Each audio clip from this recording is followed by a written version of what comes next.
Olá! Hoje a gente vai mergulhar na história de uma cidade brasileira que passou por uma transformação, assim, radical.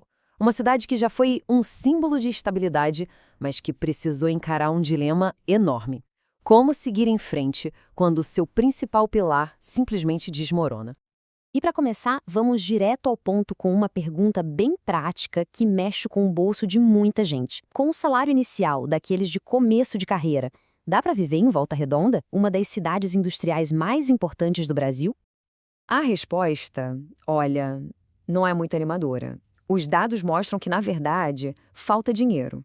Para um trabalhador que está começando, o mês termina com esse saldo negativo aí, quase R$ 800. Ou seja, o dinheiro simplesmente acaba antes do mês. Esse gráfico aqui escancara o problema, né? O custo de vida é bem maior que o salário médio de quem está entrando no mercado. Mais de 35% de diferença. A grande questão é, como se chegou a esse ponto? Para entender o hoje, a gente precisa obrigatoriamente voltar no tempo.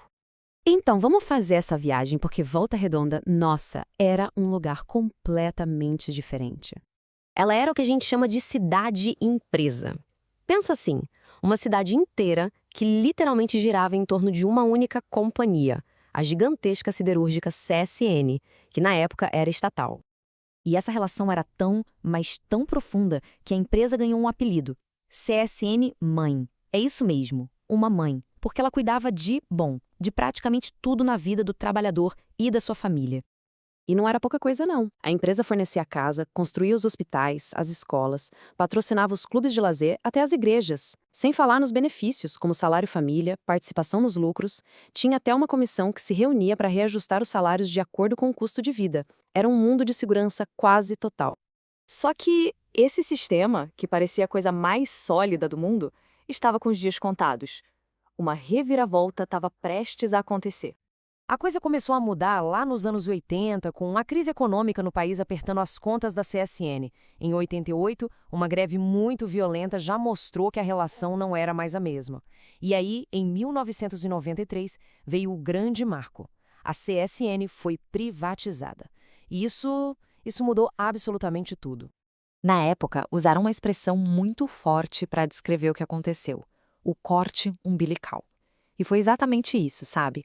Um rompimento traumático entre a cidade e a mãe que tinha basicamente criado e cuidado dela por décadas. O impacto foi imediato, um verdadeiro choque. Onde antes tinha estabilidade no emprego, vieram as demissões em massa. Todo aquele investimento social gigantesco simplesmente acabou. A segurança no emprego virou informalidade. E o mercado imobiliário, que era super estável, entrou em crise. A cidade inteira sentiu o golpe. E depois de um baque desses, só restava uma opção: se reinventar, começar praticamente do zero. E a cidade conseguiu. Volta Redonda deixou de depender tanto do aço e se transformou num polo de comércio e serviços para toda a região. Foi uma virada de chave impressionante, de verdade. Só que essa mudança criou um vácuo, né? Com a privatização, a CSN Mãe parou de prover. E os trabalhadores ficaram órfãos, por assim dizer, sem aquela rede de proteção. E quem é que entrou para preencher esse espaço? O poder público, a prefeitura. E isso nos traz de volta para a nossa primeira pergunta lá do começo. Se o custo de vida é tão alto, como a prefeitura ajuda a população a fechar as contas no fim do mês? A resposta está numa nova rede de proteção, só que agora pública. Um dos exemplos mais claros disso é a passagem de ônibus. Olha só a diferença. Quem paga em dinheiro paga o valor cheio, mas o morador que tem o cartão da cidade, o cartão VR, paga bem menos. Essa diferença é um subsídio, um dinheiro que a prefeitura coloca para baratear o transporte. Fazendo as contas, para quem pega ônibus todo dia para ir e voltar do trabalho, isso dá uma economia de uns R$ 75 por mês. Pode não parecer uma fortuna, mas para quem já está com aquele buraco de mais de R$ 700 no orçamento, como a gente viu, toda ajuda conta. E não para por aí, não.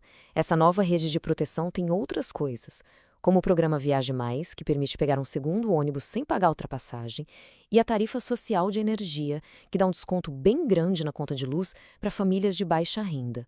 São essas políticas que hoje fazem a diferença para muita gente.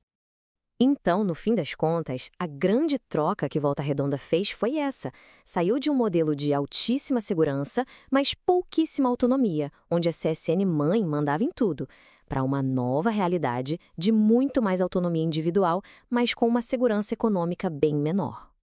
A história de Volta Redonda é, sem dúvida, uma prova de resiliência. A cidade se reinventou. Mas fica a pergunta no ar. Um modelo que depende tanto de subsídios do governo e da soma de vários salários dentro de uma mesma casa, será que ele se sustenta no longo prazo?